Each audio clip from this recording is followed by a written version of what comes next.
está? Estamos totalmente enfilados. Qué gusto saludarle a través del canal 44 de la Universidad de Guadalajara, ya en el cierre de esta edición 2018 de la FIL aquí en Guadalajara, contentos y tristes a la vez, de esos sentimientos encontrados, un poco ojerosos o un mucho ojerosos, pero con entusiasmo todavía.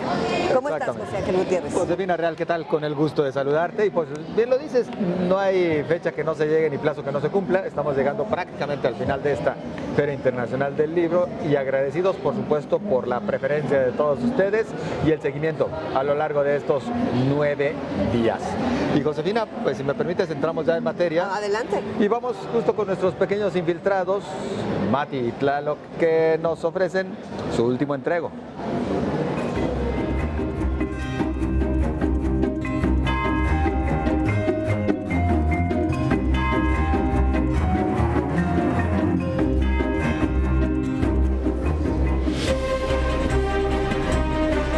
Este filmillo ya se acabó, pero vamos a ver cómo los niños se divirtieron.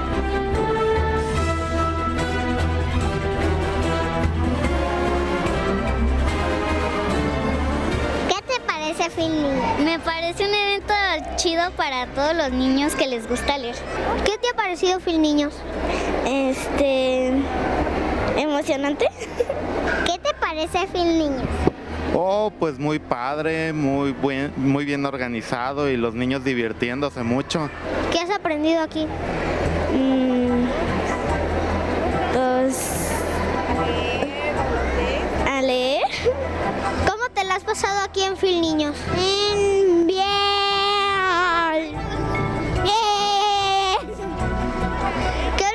¿De qué se trata tu trabajo que tienes? Un botón giratorio, ¿le pongo cómo? Miren, me pongo aquí esta y luego la vuelto para acá y ¡tan! Funciona así, cada uno de estos monitos tiene otro otro esos. Portaleta más arriba, entonces este monito va para acá y el otro va para acá. Este año en Filniños hubo espectáculos.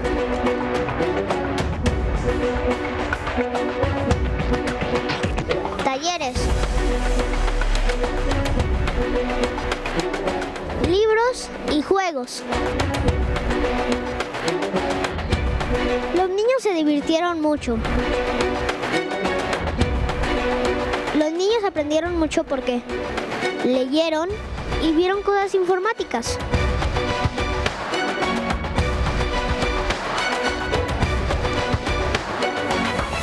Esta FIL ya se acabó. Los vemos el próximo año.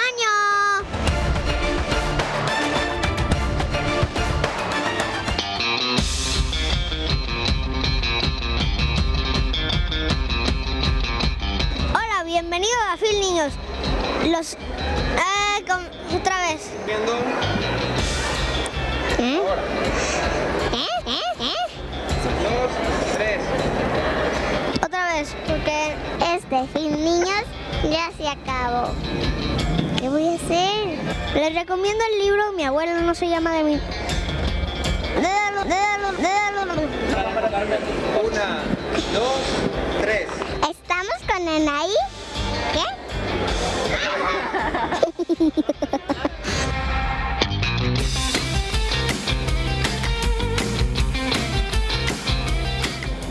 Pues ahí les tiene usted a los pequeños infiltrados. Gracias, Mati, gracias, Tlaloc, y hasta el próximo año, por supuesto. Un aplauso para nuestros pequeñitos que lo hicieron sensacional. Muchísimas gracias. Bueno, la Feria Internacional es tan enorme, tiene tantos rostros. Vamos a, José Ángel, a nuestra siguiente sección, a conocer rostros muy conocidos y otros no tanto.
Bueno, son algunos de los rostros conocidos que usted pudo presenciar aquí en la Feria Internacional del Libro, ya sea porque precisamente presentaron un libro o porque estuvieron en un foro, en una mesa de diálogo.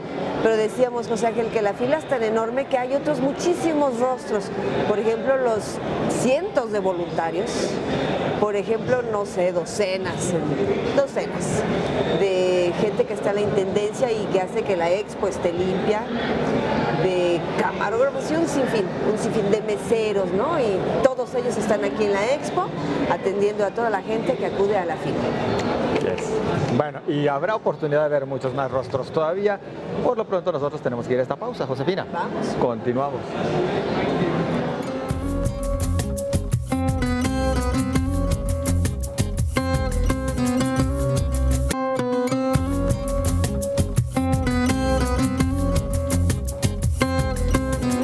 Continuamos en este su programa de Enfilados y vamos a hablar de El Ciudadano Digital con Ulrich Richter Morales. ¿Lo dije bien? Claro que sí, Josefina. ¿Cómo estás? Muy bien, muchísimas gracias. De hecho, yo le decía, ¿de dónde es su nombre? Y me dice, alemán. Muy bien. Bueno, vamos a hablar de este libro del Ciudadano Digital y pues uno pensaría que tiene que ver pues con eso, con lo digital. Con lo digital, ¿no?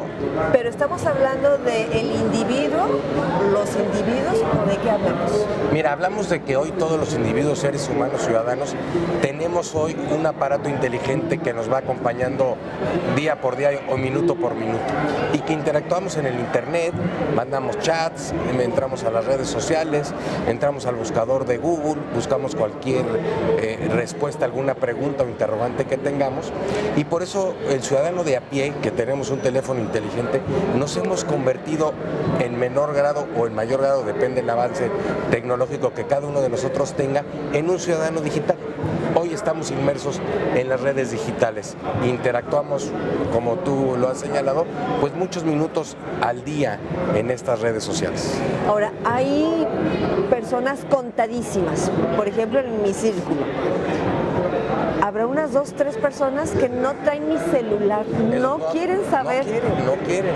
Se resisten. Pero son los menos, como no, tú por dices. eso, son contadísimas. Entonces ahí sí podríamos personas. decir que ellos voluntariamente no quieren ser un ciudadano digital. Y por eso estarían excluidos de esta categoría que hoy les damos porque no usan un aparato digital, pero posiblemente puedan tener una computadora en su casa. Yo creo que hoy todo el mundo sí está inmerso en esta nueva era tecnológica, ¿no? Entonces posiblemente nos digan, no, es que yo no tengo celular, José, pero llegas a la casa y hoy trabajamos todos en alguna manera con el internet, mandando mensajes. Entonces estamos inmersos en esta nueva tecnología que nos está cambiando nuestra forma de convivir, de trabajar, de adquirir mercancías, en fin, una serie de situaciones que al ser humano pues le está cambiando la vida. Pero ¿esto es bueno, es malo? Pues mira, yo creo que todas las invenciones del ser humano son buenas, lo malo es a veces el hombre, ¿no?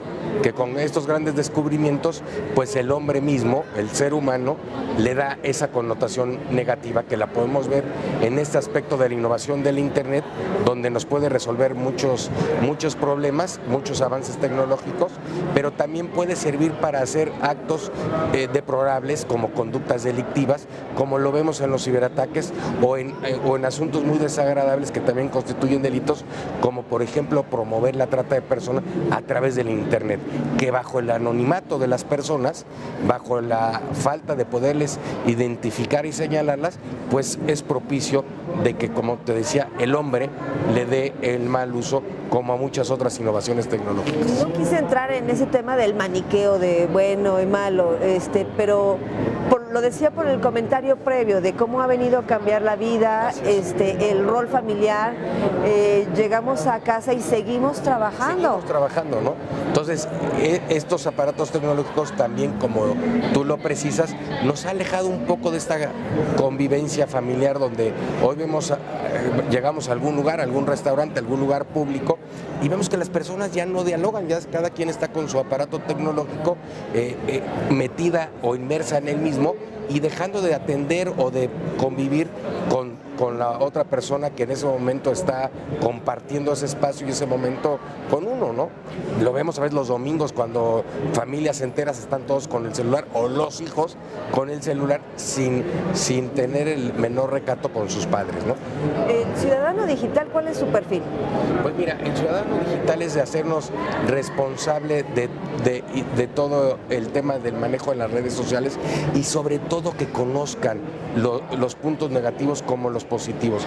Este virus que se ha diseminado hoy, que son las fake news, tú como periodista lo has visto, como en el internet ahora hay noticias falsas que antes pues no estamos acostumbrados a vivir esa era de la desinformación que hoy ha profundizado, que hoy ha tenido otra vez ha revivido a través de las fake news. De hecho, eso iba a preguntar, que hay un apartado especial en el libro para hablar de eso, de las fake news. Así es. Pero han existido siempre. Han existido siempre, lo decimos desde el libro, donde los persas y los griegos, donde no existían medios de comunicación, cada uno de ellos levantaba la mano para decir, yo fui el ganador, ¿no? Entonces han existido o han acompañado más bien al ser humano en el devenir de su historia. El punto sería hoy no ser víctima, o sea, estar al pendiente. No ser víctima o ser muy cuidadosos, donde se le recomienda al ciudadano digital, pues que a veces tenemos que verificar ciertas noticias con otros medios digitales que tengan mayor presencia, mayor trascendencia, mayor impacto. Desgraciadamente hoy confundimos algunas noticias que parece que no pueden ser verdad, hoy lo son, ¿no? O que algunas que creíamos que era verdad, por ejemplo, eso que decían que Juan Gabriel sigue vivo, ¿no? Entonces, bueno, hay ciertas personas que se manejan o que quieren sacar harina para su costal con este tema de las fake news. Ahora, ¿quién maneja las fake news? ¿Puede ser un tema con toda la intención? Pues sí. ¿O sin dolo? Mira, hay de esos dos rubros, ¿no? Como lo apuntas tú, con dolo. En las campañas electorales, en las campañas políticas, hoy ves como un contrincante al otro lo ataca a través de fake news. Es muy fácil, a mi contendiente político le voy a crear una fake news para demeritarlo, para quitarle votos o para aniquilarlo, ¿no? Entonces ahí sí vemos que hay una intención deliberada y hay otros que a lo mejor queriendo dar un jugueteo en las redes sociales van a decir, oye, vamos a ver qué impacto tiene y suben una fake news. Pero yo te podría decir que el porcentaje que se tiene es que el que sube una fake news es por querer sacar algún provecho de toda índole o de cualquier tipo de rubro, ¿no? O algún provecho político, económico. Sí, pero puede destrozar vidas, que es parte de familias. Que es parte de lo que señalamos en el libro, de cómo estas fake news también chocan con el tema de la libertad de expresión, con el tema de la libertad de expresión que ustedes como periodistas conocen perfectamente, y yo apunto en el libro de que las fake news pues no están bajo el amparo del derecho a la información porque carecen del requisito esencial de una noticia, que es la veracidad. Qué bueno que toca el punto, porque se ha discutido mucho y nomás queda ahí y no se da el siguiente paso. Hay algunas propuestas para entrar a legalizar o regularizar, mejor dicho, a las redes sociales. Y el argumento para quienes no están a favor es y la libertad de expresión. Y la libertad de expresión, como tú lo señalas, pero yo creo que hoy un gran debate es el Internet. ¿Vamos a regular el Internet o vamos a regular las redes sociales? Y hay ciertos principios que nos dan un marco donde sí podemos manejar el tema de las redes sociales y qué puede suceder en caso de un conflicto. Al final del libro planteamos ahí el caso emblemático que tu servidor ha llevado a la justicia mexicana, el caso de una fake news y cómo, a pesar de que podríamos decir, oye, es que no hay un marco regulatorio, sí los principios de nuestro derecho dan cabida para poder resolver uno de estos temas que por la era del Internet podríamos decir no está actualizado nuestro régimen jurídico, sino por el contrario, tenemos los principios y los parámetros para que un caso de esta magnitud, de un conflicto a través del Internet, pueda ser hoy resuelto por el derecho mexicano. ¿Qué caso fue? Es el seguido en contra del buscador Google. Platíquenos Mira, más. este platíquenos caso más. tiene su origen porque yo fui víctima de una fake news y le pido al motor de búsqueda, a la plataforma, que baje de su motor de búsqueda estas noticias porque eran falsas. ¿En qué consiste esta falsedad? Pues que mi primer libro es Manual del Poder Ciudadano y ahora era anunciado por cómo lavar dinero, ¿no? Entonces fue cuando se le pide a la plataforma, tienes que bajar esa noticia porque no solo puede afectar la dignidad en este caso de tu servidor, sino que violaba las propias políticas de Google porque las plataformas y las redes sociales tienen lo que tú decías, ciertos parámetros y uno de ellos es que no pueden promover ninguna actividad ilícita y en este caso promovían el lavado de dinero que tú sabes que es una conducta que está constituida como delito.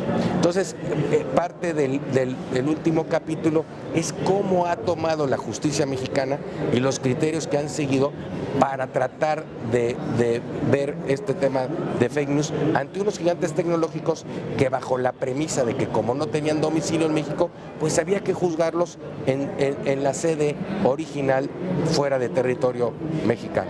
Por eso decía hace un momento, las fake news llegan a destrozar honras. Así es, y entonces a este respecto, como tú lo dices, pues yo no quise pasar por inadvertido esta situación y emprendo una acción legal contra una de las grandes gigantes tecnológicos y hemos salido avantes donde se fija un criterio de que cualquier tema que un ciudadano mexicano acude a un tribunal mexicano contra un gigante tecnológico que se encuentre en el extranjero puede ser juzgado en México. Ahora, pero también estos gigantes faltan a sus propias reglas. Sí, falta porque... Infinidad. O sea, tienen prohibido promover actividades ilegales y encuentra uno todo. Pornografía al mayor y ¿Por más qué? si hablamos, si vemos temas con niños, o sea, Con niños, ¿no? es terrible y no pasa nada. Porque yo creo que los gigantes tecnológicos, su mayor objetivo pues es el desarrollo tecnológico, pero voltear a ver al tercero no está materia de su agenda.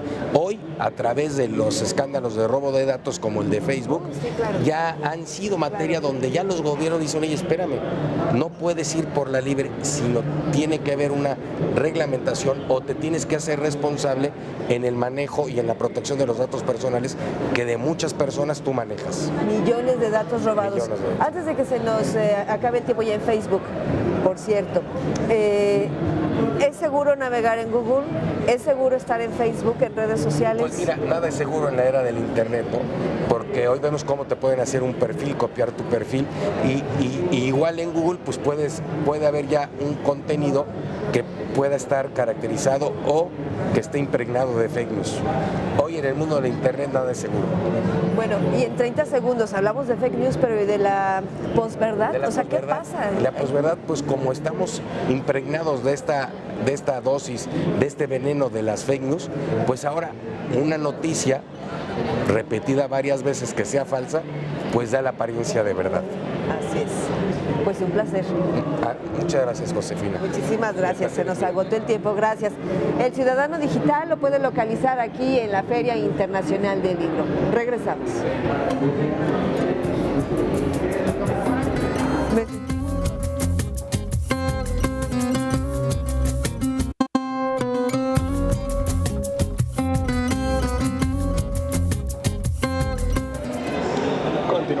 Continuamos enfilados y agradecidos por su preferencia. Y bueno, pues todavía hay bastante por ver y por escuchar en este último Enfilados, Josefina.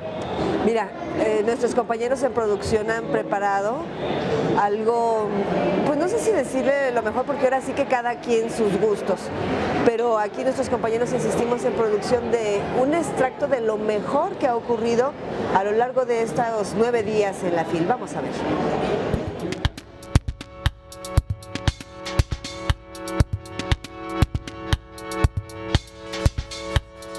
Con nostalgia por los ausentes y un fuerte discurso político fue como dio inicio la edición 32 de la Feria Internacional del Libro de Guadalajara, que en esta ocasión recibe a Portugal como país invitado de honor. La presencia de representantes de la vida cultural a nivel mundial y de la política nacional fueron el preámbulo con el que el presidente de la FIL, Raúl Padilla López, pidió al gobierno entrante respetar la asignación de por lo menos el 1% del presupuesto de egresos federal destinado a cultura. De la misma forma, aprovecho este foro plural para exhortar tanto al Poder Ejecutivo como al Legislativo a cumplir el compromiso que las plataformas culturales de todos los partidos, incluido el ganador, formularon en el proceso electoral, consistente en asignar a la cultura por lo menos el 1% del presupuesto de egresos de la Federación, como corresponde a un área fundamental para una sociedad moderna y democrática. La Feria Internacional del Libro de Guadalajara es un espacio que va más allá del discurso literario. En sus salones y acompañados de cientos de autores e intelectuales se discuten temas de actualidad y de importancia social, lo cual coloca a la FIL también como uno de los más importantes foros a nivel internacional. El gran ausente de la tarde fue el recién fallecido palinuro de México, Fernando del Paso, quien a sus 83 años de edad conquistó el mundo de las letras con sus novelas. Autor predilecto de la literatura jalisciense, doctor honoris causa por la Universidad de Guadalajara y también merecedor del Premio Phil de Literatura en Lenguas Romances en 2007. En su honor se proyectó un video muy íntimo acerca de su legado cultural y personal que arrebató aplausos entre los asistentes. Pero la más ovacionada del día fue la uruguaya Ida Vitale, quien recibió de manos de la secretaria de Cultura a nivel federal, María Cristina García Cepeda, el Premio Phil de Literatura en Lenguas Romances 2018, gracias a su reconocida trayectoria y su legado a la literatura internacional. Ida Vitale llegó por primera vez a México en 1974 a raíz del exilio. Asegura que este país la llenó de cobijo y de amigos, que representan tanto o más que los premios mismos. Una vez más, en una nueva instancia, puedo reiterar, ahora en público, mi gratitud por México, que desde aquel año 1974 fue primero generoso amparo y rápida fuente de amistades, muchas y constantes. Agregaría ahora que quizás, por estupendos que sean los premios, hay una cosa que los acompaña y que los supera, que es el contacto con los amigos viejos y con los amigos nuevos, que ya son muchos. Esta edición de la FIL contará con la asistencia de más de 2.000 editoriales de 47 países y más de 1.800 actividades que se realizarán durante 9 días, del 24 al 2 de diciembre.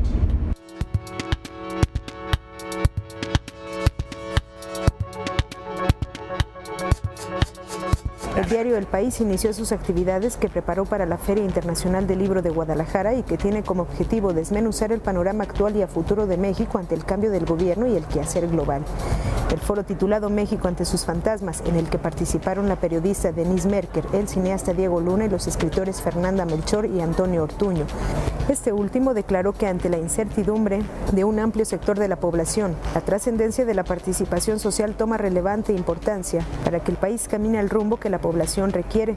Sin embargo, esta participación se antoja difícil de ejercer en un país donde muchos de sus ciudadanos apenas tienen tiempo para vivir. Creo que una parte sustancial de los mexicanos están muy ocupados sobreviviendo, y eso tiene mucho que ver con lo que decía Fernanda, como para que la señora con los 4 hijos diga, chicos, vámonos a la marcha hoy también.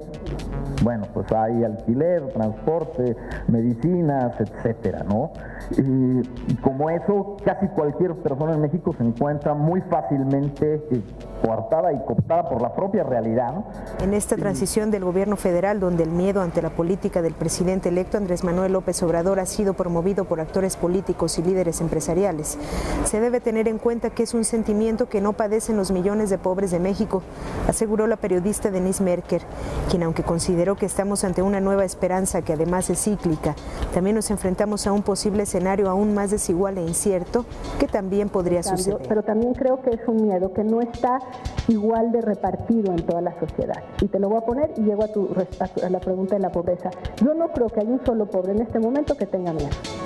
La verdad que no. Entonces sí es muy importante cuando empezamos con el tema del miedo decir, bueno, para empezar, dado que ha sido tan mala la política de lucha contra la pobreza, no creo que haya una sola persona en situación de pobreza que hoy la discusión sobre el miedo le parezca relevante, simple y sencillamente porque lo que sea podría ser mejor. Los participantes en el Foro México ante sus fantasmas coincidieron en señalar que el caos, desorden e incertidumbre que provoca el cambio de gobierno, que va más allá de solo ser eso, no es ajeno al sentimiento que han tenido los mexicanos durante los últimos sexenios. De ahí que consideren que la activa participación en las decisiones nacionales pueda ser pieza clave para reforzar la esperanza por un mejor gobierno. La Feria Internacional del Libro de Guadalajara realiza homenaje al reciente escritor fallecido Fernando del Paso. El novelista Elmer Mendoza habló de las obras de Fernando, como José Trigo, Palinuro de México y Noticias del Imperio. Elmer señaló que Del Paso ha creado con su literatura un referente creíble y poderoso. Agregó que creó un universo literario que impacta directamente los sentidos, incluyendo el sentido común.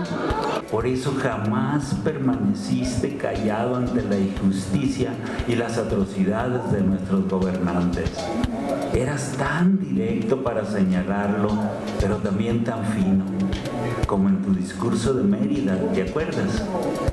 Maestro, pues nada, gracias por darnos tanto. Fernando del Paso fue galardonado por el Premio Cervantes y por el Premio Phil de Literatura, Lengua y Romance 2015. Por su parte, la escritora y poeta Carmen Villoro dijo que Fernando del Paso utilizaba su persona para comunicar una actitud y que su gusto por los colores ha sido recogido en su obra pictórica. Su capacidad de disfrutar las cosas comenzaba con la elección de su ropa. Atrevidas combinaciones de sacos, corbatas, lentes, zapatos y pañuelos que siempre nos sorprendían. Son tan característicos los colores que le gustaban, tan vitales, que dan ganas de ponerles su nombre. En la paleta de los artistas plásticos, en los catálogos de telas y tapices de los diseñadores, debería aparecer un rojo Fernando del Paso inconfundible. La dueña del Cervantes y del Premio Phil de Literatura en Lengua y Romance 2018 conversa con 1000 jóvenes en la Feria Internacional del Libro de Guadalajara. La uruguaya les dijo a los jóvenes que ella siempre trató de leer temas muy distintos. Agregó que para los escritores en estado de expectativa recomienda no apresurarse. Lean todo lo que caiga en sus manos, insistió. No deben detenerse en los temas que les gustan mucho. Es importante leer y aprender de todo. La originalidad viene por sí sola. Sin duda muchos de ustedes ya más o menos a la edad en que yo también empecé a escribir, saben cómo ocurre eso. Uno lee algo que lo fascina, se le ocurre que pues es fácil y entonces podemos intentar hacer algo parecido. Después, si uno es prudente, 3 o 4 días después, sin necesidad de haber leído algo muy bueno, ya se da cuenta que eso no, todavía no. Y entonces rompe esa distracción en que incurrió. Bueno, eso puede ocurrir durante un tiempo mayor o menor. Hay quienes se satisfacen más pronto con lo que hacen, hay otros que conservamos la sospecha así a través de los años, y si bien no rompemos, estamos por lo menos un poco inquietos. Ida Vitale es poeta, traductora y ensayista, y contó a los jóvenes que deben empezar cometiendo errores y que un buen escritor lleva su tiempo.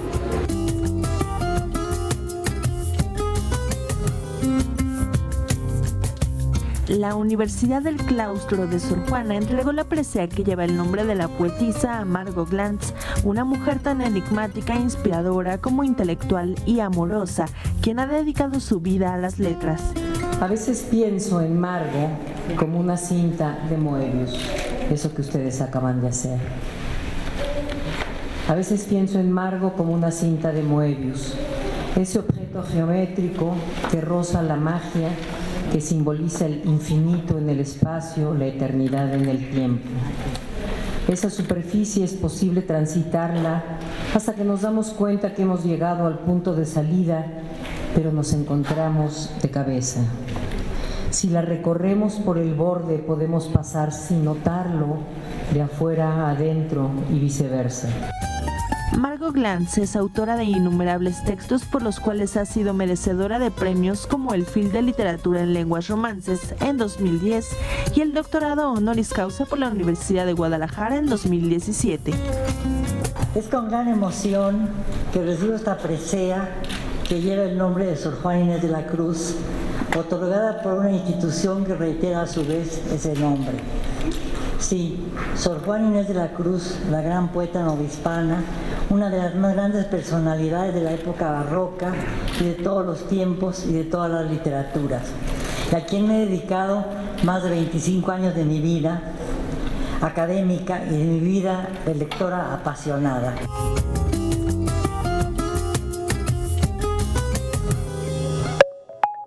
En la Feria Internacional del Libro de Guadalajara se llevó a cabo el homenaje al mérito editorial dedicado a María Osorio Caminata. Ser editora es ser una activista política, afirmaron. María estudió arquitectura y se dedica desde 1986 a la literatura para niños. La homenajeada dijo que el libro, a diferencia del ser humano, podría ser para siempre y que el libro para niños es un mundo sólido. Si los libros tuvieran esa posibilidad del para siempre, si la tuviera por obligación, digamos, el mundo del libro para niños, en el que aterricé por casualidad y para siempre, hace 30 años, ¿sería otro?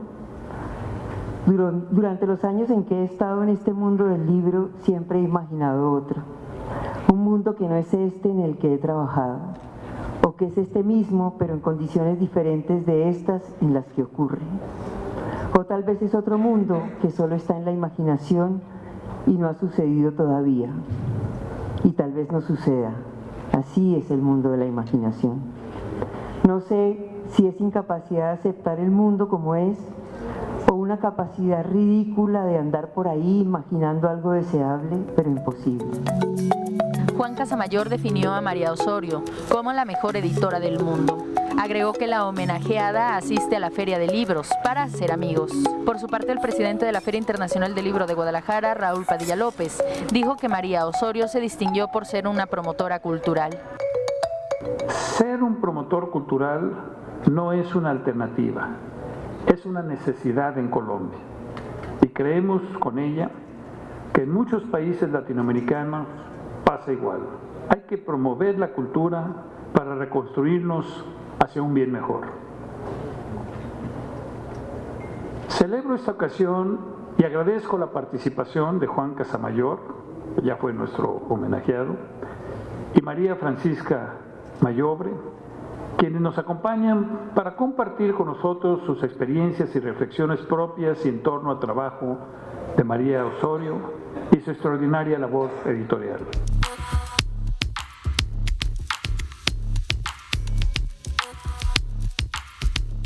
Bueno, ahí tiene usted algo de lo más importante que se generó a lo largo de estos 9 días de FIL, con Portugal invitado de honor, al que José Ángel le vamos a tener que decir adiós y hasta la próxima, porque FIL 2019, el invitado India, y hay que estar muy atentos, seguro que promete, y mucho. Claro que promete. Promete y mucho, sí, cómo no. Efectivamente, Josefina. Bueno, pues con esto nosotros le invitamos a esta pausa para continuar enseguida, no se vayan.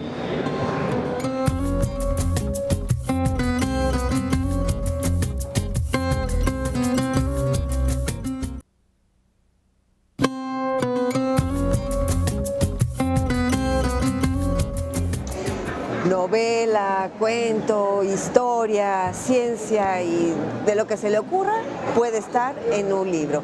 De hecho, en nuestra siguiente charla pues vamos a hablar un poquito de cine, y digo un poquito porque es por razones de tiempo, simple y sencillamente. Le doy la bienvenida a este espacio al maestro José Antonio García Ayala, trae aquí su propuesta llamada Escenópolis y lo hace en coordinación, en apoyo con el Instituto Politécnico Nacional. Nuestro autor es ingeniero, es urbanista, arquitecto también. Sí, arquitecto también. Arquitecto, y le decía yo hace unos instantes, ¿y a qué horas tiene vida, a qué horas hace vida con tanto trabajo que tiene? Maestro, bienvenido. Muchas gracias por la invitación. No, al contrario. Decimos que Escenópolis es como una segunda entrega porque la primera que realizó lo hizo de una manera conjunta con otros académicos y se hablaba de varias artes, maestro. Sí, claro. Perdón, sí. Sí, se hablaba del cine, se hablaba pero también del circo, del teatro, la danza y la ópera. Hasta el circo alcanzó a entrar. Sí, claro. Y en esta entrega, Escenópolis es únicamente cine. Sí, es puro cine, no. Básicamente la otra entrega, la primera era el contexto de todas las escénicas a nivel nacional y en la Ciudad de México. Y este nada más tiene que ver con la parte del cine en la Ciudad de México, pero relacionado con los casos de estudio. Únicamente Ciudad de México es para... ¿O por qué fue centrarse en la Ciudad de México? Porque digamos es uno de los ámbitos, ¿no?, donde estamos nosotros, digamos, enfocados, ¿no?, dentro del Instituto Politécnico Nacional, ¿no?, y pues ahí es donde fue la pertinencia de poder trabajar cuáles son las experiencias cinematográficas en la propia Ciudad de México. ¿Cuáles son esas experiencias? ¿Estamos hablando únicamente de cine mexicano? No, pues estamos hablando, ¿no?, de diferentes y múltiples experiencias que se engloban en dos tiempos. La actividad de ir al cine y la actividad de estar en el cine, que eso pues, lo podemos vivir en todas las ciudades del mundo, ¿no? Cómo se va al cine y cómo se está en el cine. Entonces eso es lo que habla principalmente el libro, ¿no?, a partir, ¿no?, de las diferentes experiencias de exhibición cinematográfica, que abarca diferentes tipos de películas que ahí también se platican sobre ellas. Y a ver, háblenos un poquito de cada una. Yo no me había puesto a detener en eso. De hecho, cuando lo estaba señalando, que había dos áreas, dije, pues sí, el que hace el cine y el que lo ve. Pero no es cómo verlo y cómo estar en el cine. Sí, en ese sentido se trata más sobre cómo se ve el cine, ¿verdad? Más allá. ¿Cómo se ve? Pues actualmente se ve en diferentes plataformas, ¿no? Pero digamos existen experiencias que tienen que ver con el espacio arquitectónico, ¿verdad? Las salas de cine. Y esto es lo que ha sido, digamos, ha ido evolucionando a lo largo del tiempo, ¿no? Y también, digamos, demuestra un crisol muy amplio en la actualidad, porque no solamente existe una forma de ir al cine, ¿no?, sino existen múltiples y diversas. Ahí se retratan en el libro por lo menos 3 ámbitos principalmente, lo que tiene que ver con lo que queda de las antiguas salas de cine, esas grandes salas, ¿no?, de miles de asistentes, ¿no?, ¿verdad?, cómo se han ido transformando, cómo sobreviven algunas, otras que tienen que ver con experiencias, ¿no?, del cine de arte, que son experiencias muy diversas, ¿no?, que van desde espacios públicos hasta espacios como la Cineteca Nacional, que ahí viene trabajado, ¿no?, un cine comercial como el Cinemex Real, que también viene ahí trabajado, ¿no?, que es uno de estos multiplex que existen en todas las ciudades del mundo, ¿no?, o digamos estas experiencias de salas hiperreales, que van de aquellas que exhiben el cine 3D, están las megapantallas IMAX, inclusive los domos digitales. Ahora, de cómo se han venido transformando aquellos cines antiquísimos, bueno, pues el caso de Estudio de la Ciudad de México, pero aquí en Guadalajara también tenemos varios ejemplos. Uno de ellos, pues ahora es un centro comercial, para ver el tamaño, ¿no? Otro de ellos, y es parte de la Universidad de Guadalajara, pues ahora es un teatro. Y cuando uno entra al Teatro Diana, dice, pues ¿cuántas personas venían al cine? Es para que los jóvenes de hoy se den cuenta de lo monumental, voy a decir el término y ya el ingeniero me corregirá o no, con esta investigación, lo monumental que era ir al cine. Porque hoy las salas son pequeñas, maestro. Sí, claro, lo que pasa es que cambió, digamos, el esquema de exhibición cinematográfica. El cine se descompone en 3 partes. La producción, que tiene que ver con esa industria, ¿no?, cinematográfica que crea las películas. Está la parte de distribución, ¿verdad?, todas las distribuidoras, ¿no?, que también es otra parte de la cadena. y la último eslabón es la parte de exhibición. Entonces, esta parte de exhibición cambió sobre todo a raíz del Tratado de Libre Comercio de América del Norte. Entonces, ahí es donde vienen todas estas experiencias de Estados Unidos principalmente, ¿no? Donde vemos estos complejos cinematográficos donde te ponen en un solo complejo cinematográfico diferentes películas en diferentes salas a diferentes horarios. Cuando antes tú ibas a un solo cine, ¿verdad? A ver una película que se exhibía en ese día. Entonces era una experiencia totalmente diferente. Y había horarios establecidos. Había horarios establecidos. En Guadalajara era 4, 6, 8 y ya. Era la última función a las 8. Sí, digamos, es una experiencia que ha variado, digamos, bastante, ¿no? Tú recordarás, ¿no?, que cuando éramos más niños, ¿no?, entonces es a un paseo ir al cine, ¿no? No era cualquier salida a cualquier lugar. Se preparaba toda la familia, ¿no?, para poder ir al cine, y no solamente ir al cine, era ir al restaurante, ir al parque, ir a la librería y a otros lugares que complementaban el paseo de ir al cine. Y ahora se hace algo similar, pero al mismo tiempo distinto, ¿no?, en un centro comercial, porque ahora tú no necesariamente tendrías que tocar la calle para ir a este lugar. Tú podrías subirte en tu cochera y bajarte en el estacionamiento del centro comercial y jamás pisar la calle.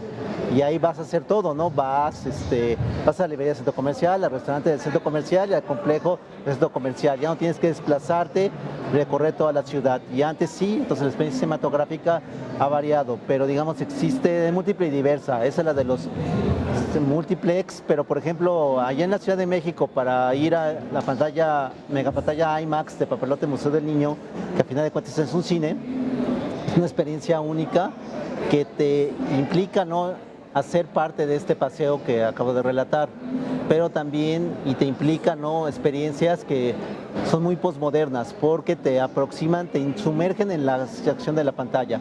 Parece como si los personajes de la pantalla estuvieran en tu nariz, ¿no?, casi, ¿no? Entonces es una experiencia única, ¿no?, porque ese sonido envolvente, etcétera, ¿no?, que solamente lo puedes ver en esa sala altamente especializada. Ahora, pues la tecnología ha venido a revolucionar nuestras vidas, para bien o para mal, y ha acabado con algunas cosas que se hacían. No sé, por ejemplo, pues se acabó la telefonía fija, o está por morir, no lo sé. En mi casa ya murió, por ejemplo, desde hace muchísimo tiempo. Y ahora las plataformas o el Netflix, por ejemplo, pues ha reducido, entre otras cosas, el que uno acuda al cine. Maestro, con la investigación que usted tiene, a lo mejor la gente común y corriente no está visualizando más allá, pero usted tiene en estos momentos en la mira de hacia dónde va el cine, de cómo lo vamos a ver, o sea, ¿qué sigue de Netflix, por ejemplo? Es algo que se ha preguntado no solamente yo, sino múltiples académicos que están en este ámbito y la gente que está inmersa dentro del propio cine. Es una preocupación, digamos, constante. La conclusión a la cual llego después de escuchar, digamos, muchas voces, ¿no?, es que la experiencia de ir a una sala de cine jamás va a morir. Sí. ¿Verdad? Jamás. ¿Por qué? Porque, digamos, el cine desde sus inicios, y es parte de lo que se relata en el libro, ¿no?, está hecho para verse en colectividad, en un espacio público, con gente, con desconocidos, ¿verdad? Y eso es lo que lo que le dio, digamos, su supremacía sobre otros inventos de aquella época, como el kinetoscopio, que era un aparatito que tú veías individualmente el cine y también te pasaban las imágenes en movimiento. Eso ya se había, digamos, logrado. Pero ¿por qué ahora reconocemos el cine y no conocemos el kinetoscopio, salvo para los especializados, ¿no? ¿Por qué? Porque el cine, el acierto de los hermanos Lumière era que se tenía que ver en público. Y esa vivencia en público es lo que busca, lo que complementa el espectáculo del cine.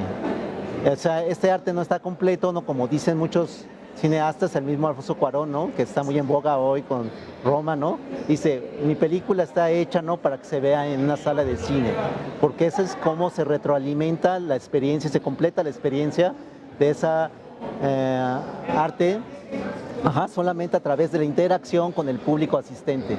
Entonces no han completado el ciclo, ¿no?, si no han ido a una sala de cine. El mismo Guillermo del Toro, ¿no?, así lo relata, ¿no?, cuando vino, digamos, hace unos meses, ¿no?, aquí a Guadalajara, lo relataba de esa manera, ¿no? O sea, digamos, Lo que vimos con las plataformas son experiencias complementarias, ¿verdad? Que, digamos, algunos habrán películas que se verán en un celular, en una pantalla de televisión, etcétera.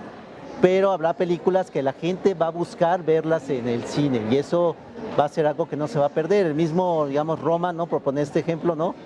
Están abarrotadas, ¿verdad? Las funciones, abre una nueva función en el país, en la propia Ciudad de México, aquí en Guadalajara, y se agotan los boletos. Extendieron las ¿verdad? fechas. De hecho, aquí en la Cineteca estaba viendo el día de ayer que incluso extendieron, no sé, varias fechas. Por favor, consulte la cartelera. Y sin embargo está la otra forma de ver el cine, maestro, porque hay cantidad de personas que están esperando 14 de diciembre para verla en Netflix. Entre otras, porque para los que realmente les gusta el cine, y lo acaba usted de señalar, hay que ir, hay que estar en la sala. Y otros dicen, pues sí, pero no me alcanza el bolsillo, sigue siendo caro. Sí, por eso, por ejemplo, Alfonso Cuarón era muy interesante, ¿no? Que decía, bueno, cuando se alió con Netflix era porque quería ver a largo plazo qué iba a pasar con su película. Entonces Netflix le garantizaba que iba a estar al alcance de muchas más personas durante más tiempo del que podía estar en una sala cinematográfica, aunque él creó la película para que se viera en una sala cinematográfica de forma ideal. Entonces habrá algunos, ¿no?, que buscarán esa experiencia cinematográfica ideal, habrá otros que a lo mejor son más, ¿verdad?, que lo verán por otras plataformas, por otros medios, y eso va a ser parte de la experiencia cinematográfica de ahora en adelante, ¿no? Entonces, el libro, ¿no?, pues trata un poco de ese nicho, ¿no?, de que no va a desaparecer, ¿no?, que es ir al cine, ¿no? Entonces, pero se va a conjugar en el futuro con otras experiencias cinematográficas. Pues el tiempo se nos ha agotado, me parece, por lo que le he escuchado, maestro, para los que realmente les encanta el cine. Las salas de cine van a ser para los que nos gustan los libros. A quien nos gusta el libro tiene que ser de papel. Claro. Y para los que les gusta el cine tienen que ir a la sala. Una conclusión de 30 segundos, maestro, de su libro. No, pues les agradezco mucho, ¿no? Y los invito a leer el libro. Es un libro que los va a sumergir, ¿no?, por este paseo, ¿no?, de no solamente cómo iban nuestros padres, nuestros abuelos al cine, ¿no?, anteriormente, ¿no?, sino también cómo vamos actualmente al cine, ¿verdad?, para poder tener, digamos, una comprensión mucho mayor, ¿no?, de este disfrute que es ir al cine a cada momento. Un placer, muchísimas gracias. Muchas gracias por su atención. Gracias. Una breve pausa y regresamos.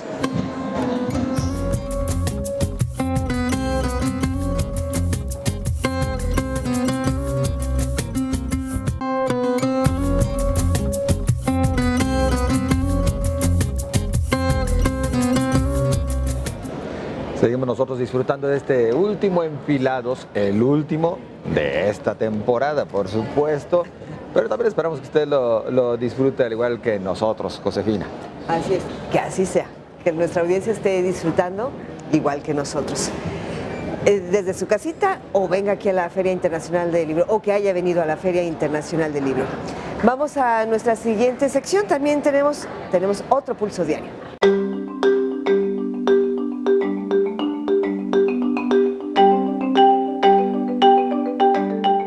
La 32ª edición de la Feria Internacional del Libro de Guadalajara, que este año contó con la participación de Portugal como país invitado, llega a su fin. 9 días de contemplar obras literarias, autores, artistas, foros, coloquios, homenajes, entre otras actividades, concluye este 2 de diciembre.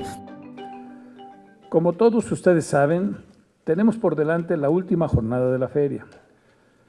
Considerando el promedio de asistencia que hemos tenido estos 9 días, podemos anticipar que cuando la FIL cierre sus puertas, esta noche el recinto ferial habrá sido visitada por más de 819,000 personas. Esa es la estimación de acuerdo al flujo, que habrán recorrido estos pasillos y salones para tener un encuentro privilegiado con los libros y sus autores.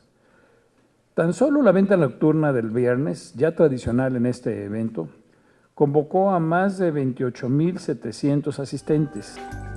El rector de la Universidad de Guadalajara, el maestro Miguel Ángel Navarro, resaltó los homenajes, conciertos, premios a autores, manejo de lenguas que pusieron a Guadalajara en los ojos del mundo por 9 días. La celebración de homenajes, venta de derechos de autor, presentaciones de libros, conciertos, conferencias y encuentros académicos que, como cada año, situaron a Guadalajara y a México en el centro de la vida cultural, artística y editorial del mundo durante 9 días. La comisaria de Portugal para la FIL, Manuela Judice, señaló que fue un honor cruzar culturas y enriquecer el pabellón de Portugal, donde tuvieron 65 pláticas, más de 3.500 personas estuvieron con los autores portugueses. Para nosotros fue un honor, buscamos la diversidad en nuestros programas, buscamos el cruce de culturas con México y con otros países, y creo que podemos decir que lo logramos. Siempre es difícil despedirse de un amigo. En la Feria Internacional del Libro de Guadalajara nos sentimos llenos de gratitud con la delegación de Portugal, nuestro invitado de honor, en esta 32ª edición. Fuimos cómplices en esta aventura que nos hizo reconocernos como países hermanos, como literaturas y manifestaciones culturales afines, cargadas de un espíritu descubridor que el paso de los siglos no ha podido reducir.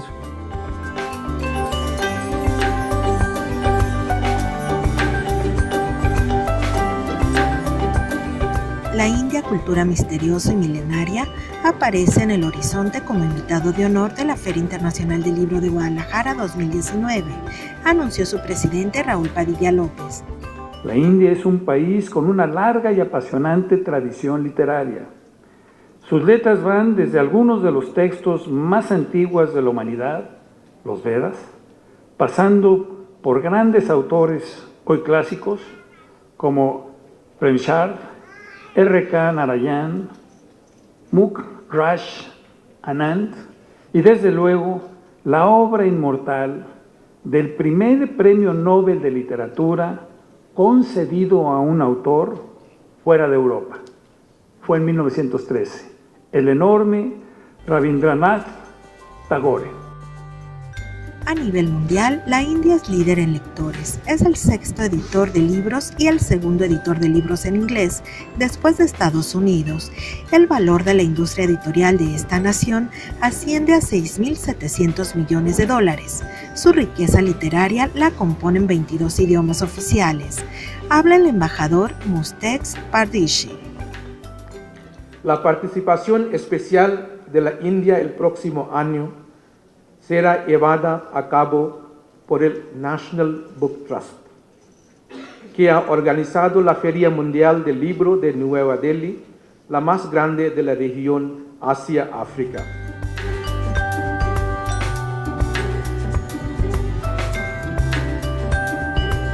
Benito Taibo recibió el Homenaje Nacional de Periodismo Cultural Fernando Benítez en el marco de la Feria Internacional del Libro en una ceremonia realizada en el auditorio Juan Rulfo. Llevo 42 años escribiendo para bien y para mal, cobrando y gratis, apasionada y obligadamente, por gusto y por necesidad, y sé de cierto que tengo el oficio más bello del mundo, que hasta donde me den las fuerzas seguiré honrando este legado y contando historias. Gracias a todos. El presidente de la FIL, Raúl Padilla López, calificó a Benito Taibo como un escritor deslumbrante que conjuga el placer de escribir y de escribir. Intelectuales y periodistas como Diego Petersen, Rosa Beltrán y Andrés Ruiz destacaron la humildad y sencillez de este autor y la manera innovadora en que usa las redes sociales para atraer a los jóvenes a la lectura, e incluso lo calificaron como un rockstar.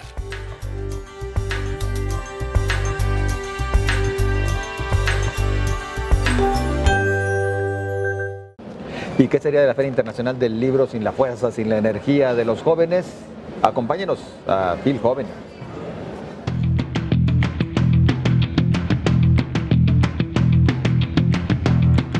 En esta era donde todo se mueve a través de las redes sociales, no podían faltar los libros en este universo tecnológico. Por eso, el día de hoy vamos a checar el concurso de los Booktubers Somos Lectores, así que ¿por qué no me acompañan y vamos a verlo? Para algunos jóvenes, la lectura es algo muy importante y es así como desde una pantalla logran hacer que miles de personas se enamoren y disfruten al igual que ellos la pasión por la lectura. Esa es la misión de los Booktubers. Jóvenes lectores que a través de YouTube comparten reseñas de libros, motivando así a sus seguidores a poner en práctica el hábito de la lectura. La Feria Internacional del Libro de Guadalajara entregó el reconocimiento Somos Booktubers a Fernanda Rodríguez, Alicia Solís Hernández, Zaira Noches y a Dana Elizondo por participar con sus videos sobre reseñas en torno a la poesía mexicana. Las ganadoras remarcaron que las distintas redes sociales cumplen con la función de acercar al público a los géneros literarios y de este modo podemos fomentar la lectura en las futuras generaciones. En mi impulso de seguir promoviendo la lectura busco otras formas. Entre esas, conozco amigos que son cuentacuentos y dije, bueno, siempre he pensado que, por ejemplo, cuando vas en el camión y alguien está, no sé, tocando la guitarra, que lleva música a un camión, digo, ¿por qué no llevar poesía a un camión? Entonces dije, bueno, quiero un espacio así donde la gente nos espere poesía. Y fue como llegué a ese lugar. No hay barreras en la poesía nos transmite a todos, sin importar la edad. Tiene cierta complejidad, pero yo creo que como un lector activo, cada quien puede deshilachar la poesía como quiera, deshilacharla y a través de eso absorber esos sentimientos, sentirlo a través del autor. Cuando yo empecé a leer La Casa del Dragón y otros poemas de horror, empecé a maquinar ese barco que navega entre las nubes, esa pluma que escribe con la sangre del aire. Ahora nos encontramos con Teresa, que tiene el canal La Vida Secreta de una Lectora. ¿Por qué no me cuentas más o menos de qué trata ser una booktuber? Bueno, pues más que nada es el de leer por diversión, porque te gusta y por querer compartir ese gusto con todos los demás, para que esas personas pues también puedan tener ese amor que tú sientes por la literatura. ¿Y cómo nació esta idea? ¿Cómo se te ocurrió de decir de que ay, voy a hacer una booktuber? Bueno, pues en mi ciudad casi nadie lee, no les gusta mucho leer, entonces decidí que quería compartirlo en internet y a lo mejor a alguien de internet le gustaría el mismo libro que a mí y pues de ahí empezó el empezar a compartir pues los libros que me gustaban y la gente empezó a reaccionar como pues de manera positiva y decidí quedarme en este ámbito de YouTube. ¿Y qué sientes que la FIL reconozca a los booktubers con este concurso? Pues se me hace muy interesante, la verdad es que está muy padre el que la FIL pues empiece a reconocer a todos aquellos jóvenes que pues desean compartir su opinión sobre la lectura y pues está muy interesante el que pues nos inviten a todos nosotros a conocer este ambiente a pesar de que la mayoría no somos de este lugar.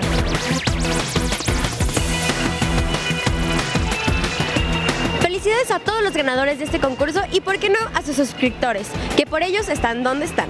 Esto fue todo de mi parte, soy Ale Camerota y esto fue la FIL 2018 y nos vemos el próximo año en la FIL 2019. Adiós.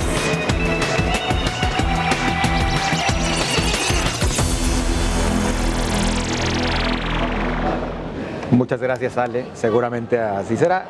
El próximo 2019, la FIL joven. Que así sea. Bueno, vamos a más rostros. Ya le hemos dicho, tenemos aquí en la Feria Internacional del Libro muchísimos rostros.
Pues por ahí vi a más de un rostro que nos topamos por ahí en uno de los restaurantes aquí en Expo Guadalajara, que por cierto, no le pierden, qué caro es comer aquí en Expo Guadalajara. Y como que cambiaron de proveedor porque al menos los guisos están un poquito mejor. Otros años decías, ¿esto es un taco? Es carísimo, José Ángel, carísimo. 9 días comer en Expo es carísimo. Es un lujo. Lo siento, tenía que decirlo. Aquí lo bueno y lo malo. Exactamente. Mejoraron la sazón. Esa es la parte buena. Esa es la mejorcita, sí. Muy bien. Vamos a una pausa, ándale. Continuamos enseguida.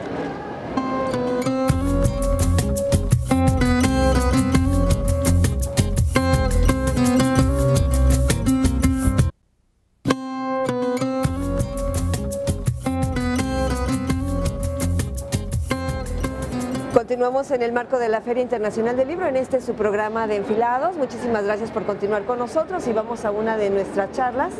Saludamos con enorme gusto a Fabricio Mejía Madrid. Muchísimas gracias por acompañarnos. Hola, Josefina. Hola, ¿qué tal? Y hoy vamos a hablar de uno de sus libros más recientes que se llama Crónica de la Victoria. Decíamos poquito antes de entrar al aire que está como narrado en 3 actos, como si fuera una obra de teatro. Así es. El primer acto es el 1 de julio de este año, la victoria, digamos, de Andrés Manuel López Obrador en el Zócalo, es decir, es la pregunta que se hace el cronista sobre si Andrés Manuel se había presentado 3 veces como candidato a la presidencia, ¿qué había cambiado ahora? Pues habíamos cambiado los votantes, ¿no? Y entonces son una serie de intentos de respuesta de esta pregunta de por qué el país está roto, por qué es un país agraviado por la violencia, por los desaparecidos, por los muertos, pero también es un país que está agraviado por la corrupción del sector público, pero también en su alianza con algunos empresarios. Y finalmente es un país que está agraviado porque se percibe a sí mismo como mal organizado. Se percibe a sí mismo en un país, como un país en donde los que ocupan puestos de dirección no están ahí por méritos propios ni talentos, sino están ahí por la corrupción, porque pertenecen a un grupo, porque tienen un apellido rimbombante, etcétera. Y esos 3 factores, el menosprecio, la violencia y la corrupción, son los que más o menos me explican el primer acto, ¿no? El segundo acto es el trayecto, digamos, de este personaje llamado Andrés Manuel López Obrador, pero no como él mismo, no como un individuo, un sujeto, sino las aspiraciones que representa para mucha gente en muchos lugares del país.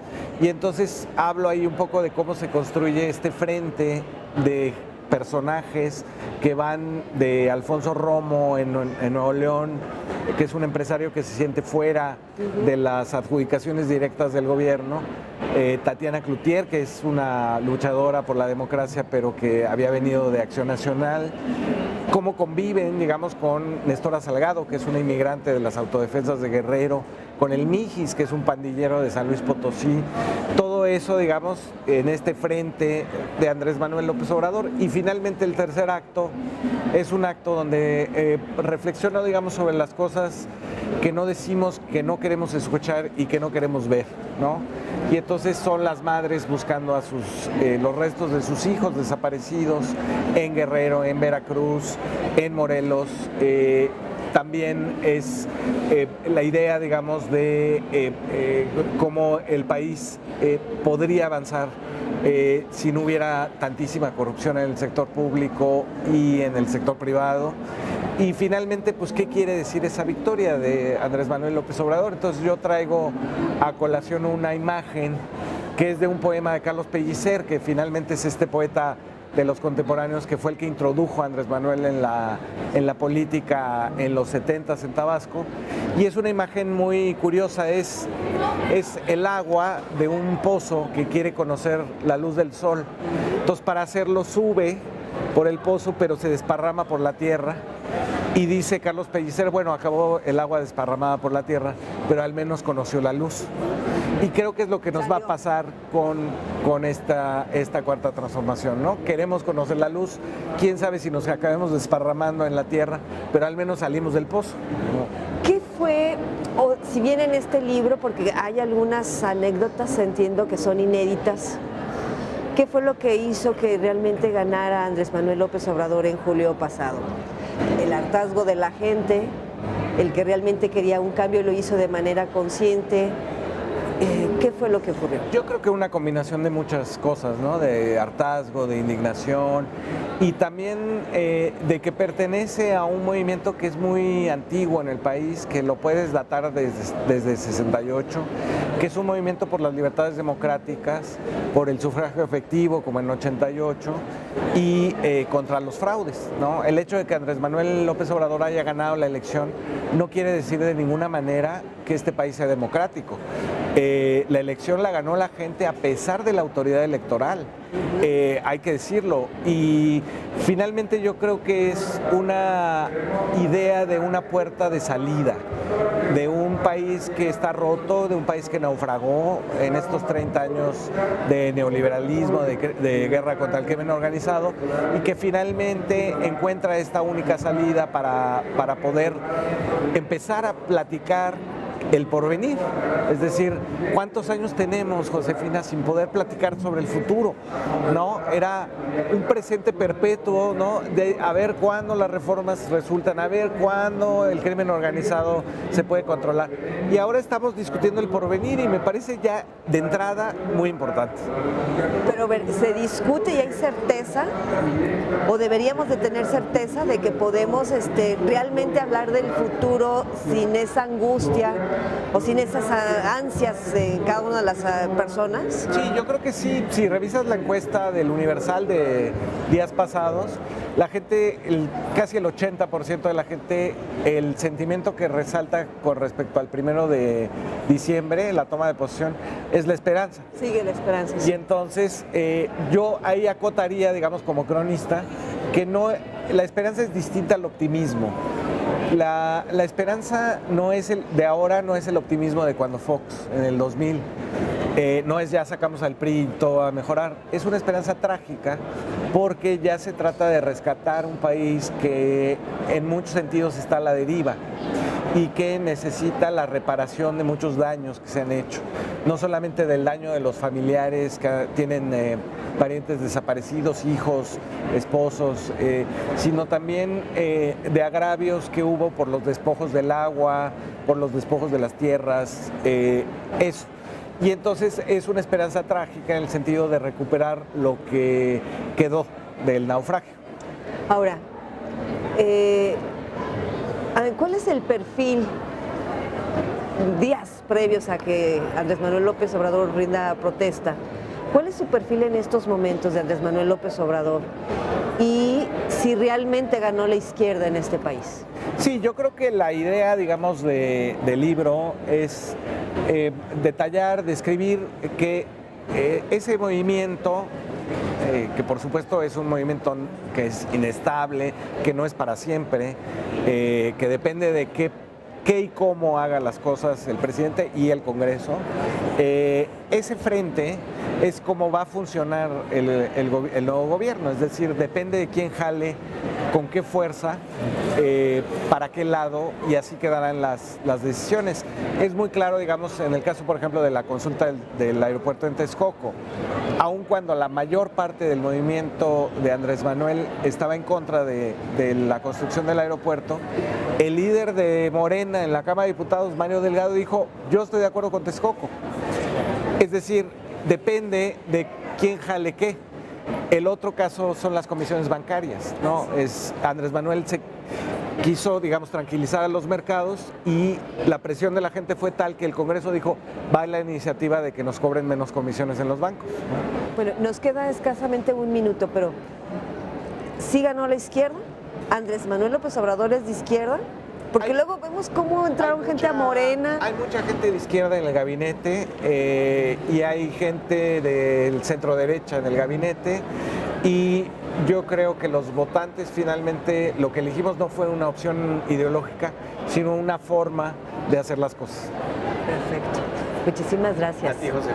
Muchísimas gracias. Pues usted puede encontrar Crónica de la Victoria aquí en la Feria Internacional del Libro. Tenemos que hacer una pausa y regresamos.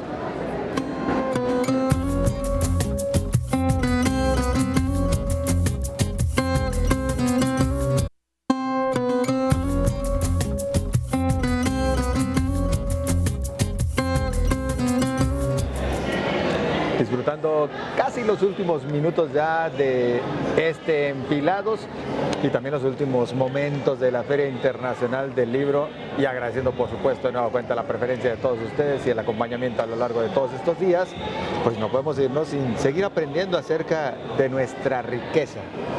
De decirle a nuestros amigos que nos visitan, pues precisamente de esa riqueza. Entonces vamos a conocer, o a que conozcan, nos hagan el favor, una palabra pero que también tiene que ver con nuestra gastronomía. A varios de nosotros nos encanta.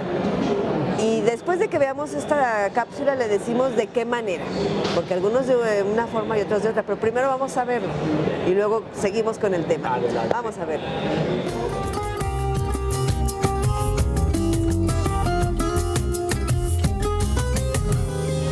En esta ocasión el Jergario te presenta algo delicioso, el tejuino, una bebida tan sabrosa que miren, es fermento de maíz, sí, es como una cerveza de maíz, vaya, es delicioso el tejuino, es de mis bebidas favoritas y es orgullosamente de aquí, de Jalisco, aunque también se toma en Nayarit, pero el de Guadalajara es el mejor.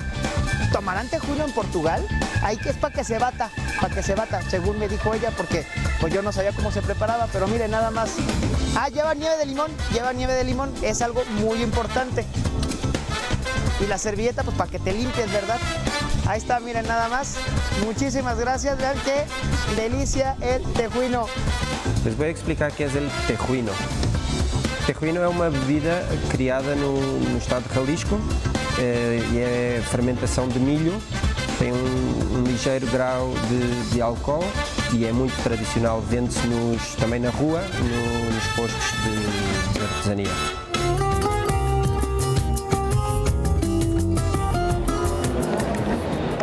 Bueno, a lo que íbamos, gracias, muchísimas gracias por ahí, a los amigos que nos visitan de Portugal, ojalá lo prueben y ya nos dicen si les gusta o no les gusta. A mí no me gusta con nieve, se acostumbra con nieve de limón, a ti sí te encanta. Con mucha nieve de limón, con bastante jugo de limón, como buen tapatío, eso sí. Porque aquí le ponemos limón a todo, hasta los frijoles. Ay, que disculpen a los que no les gustan los frijoles, si nos están viendo en algún otro país donde no les gusten, pero a nosotros hasta los frijoles con limón. Sí, Josefina, bueno, sal, que tiene que ser sal de grano, sal de mar, mucho limón y harta nieve de limón. A mí sin nieve, me encanta. Y tengo dos lugares que son mis favoritos, pero bueno, ese no es motivo para este programa de Enfilados. Pruébenlo y luego ya nos dicen si les gusta o no les gusta.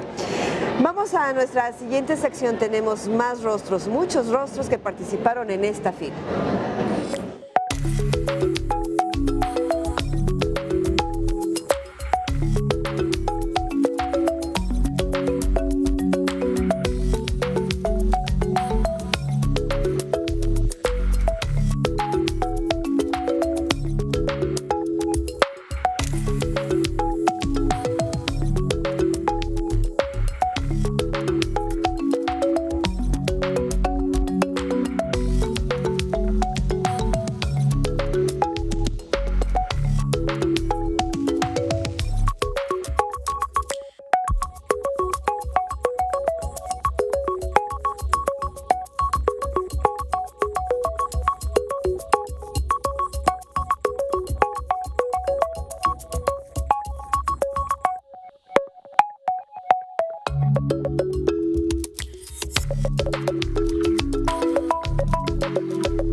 Decíamos, son algunos de los muchísimos rostros, hay tantísima gente que está trabajando para todas y todos ustedes que acuden año con año aquí a la Feria Internacional del Libro.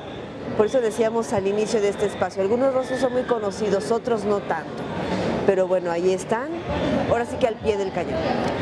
Y gracias a todas estas personas, a estos rostros, es que la Feria Internacional del Libro pues, se ha convertido en una de las favoritas, pues no solamente a nivel nacional, sino a nivel mundial, Josefina. Así es. En su ámbito, en este ámbito de los libros y de las letras. Así es. Y seguramente hay muchísimos otros rostros que no están aquí en los pasillos, pero que están muy al pendiente. Por ejemplo, gente con temas de seguridad, con temas administrativos y un largo etcétera, etcétera, etcétera. Es un mundo el que trabaja aquí en Expo Guadalajara y no es para menos, porque es otro mundo el que viene a visitar Expo Guadalajara año con año en el marco de la Feria Internacional del Libro. Pues de esta manera nos estamos ya despidiendo a nombre del enorme equipo de Canal 44, que hace posible también año con año el programa de Enfilados, a nombre de todos mis compañeros, de camarógrafos, de editores, de redactores, de sonidistas y de quién más, de productores. El equipo de producción, nuestros compañeros reporteros que de sol a sol. Claro, a todos ellos. Todos ustedes, por supuesto. A todos ellos, en nombre de todos ellos, a usted muchísimas gracias por su confianza, por su preferencia y porque somos lectores. Dicen que nos faltan los compañeros del staff. Se les mencionó a todos, pero por supuesto. Octavio. Bueno, a todos muchísimas gracias. Edecanes, todos. Es un gran equipo. Y muy al pendiente para el próximo año, Josefina, como lo mencionabas, con la India como país invitado. Así es. Que promete y bastante. Así es, que así sea. No nos queda más que decirle que hasta la próxima y muchas gracias.